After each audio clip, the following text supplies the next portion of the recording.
Baiklah, Assalamualaikum warahmatullahi wabarakatuh. Perkenalkan, nama saya Muhammad Naupaldi Rafif dengan NIM 13200079 dari kelas Teknik Elektro 5B. Baiklah, saya akan mempresentasikan hasil review saya tentang siklus Carnot yang bekerja pada kulkas.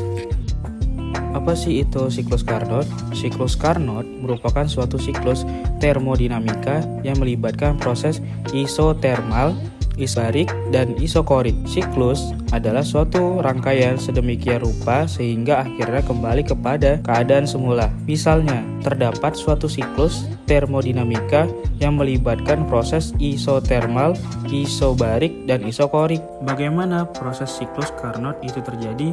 Ya, berdasarkan gambar di samping dapat dijelaskan siklus Carnot sebagai berikut. 1. Proses AB adalah pemuaian isotermal pada suhu T1.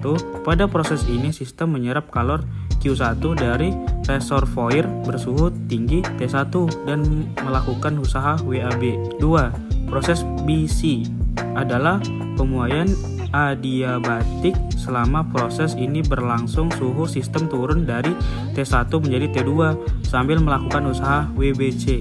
3. Proses CD adalah pemampatan isotermal pada suhu T2.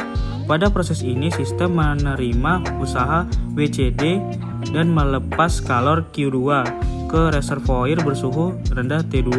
4. Proses DA adalah pemampatan adiabatik. Selama proses ini suhu sistem naik dari T2 menjadi T1 akibat menerima usaha WDA.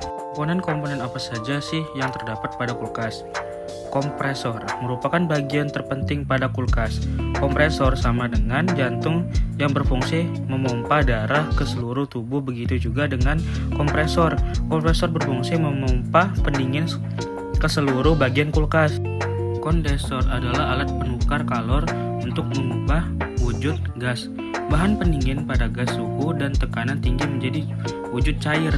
Jenis yang banyak digunakan pada teknologi kulkas saat ini adalah kondensor dengan pendingin udara yang digunakan pada sistem refrigerasi, kulkas kecil maupun sedang. Kondensor seperti ini memiliki bentuk sederhana dan tidak perlu perawatan khusus saat lemari es bekerja. Kondensor akan terasa hangat bila dipegang. Filter atau saringan berguna menyaring kotoran yang mungkin terbawa aliran bahan pendingin yang keluar setelah melakukan sirkulasi agar tidak masuk ke dalam kompresor dan pipa kapiler. Selain itu, bahan pendingin yang akan disalurkan pada proses berikut ini lebih bersih sehingga dapat menyerap kalor lebih maksimal. Evaporator berfungsi menyerap panas dari benda yang dimasukkan ke dalam kulkas. Kemudian evaporator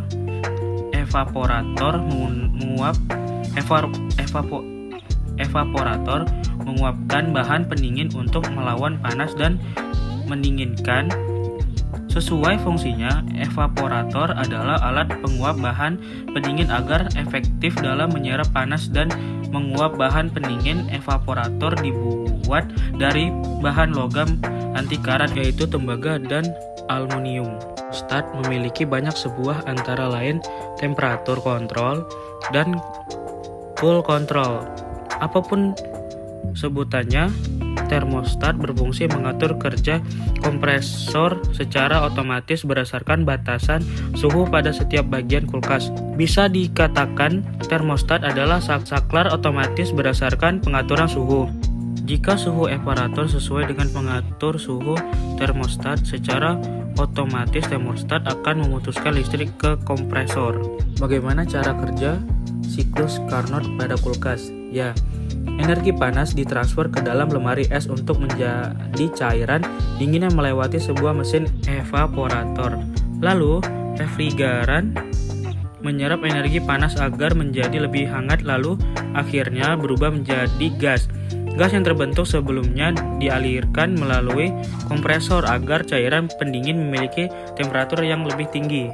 Refrigeran dengan suhu yang lebih tinggi selanjutnya mengalir melalui kondensor, di mana terjadi transfer energi panas ke kumparan pendingin kondensor.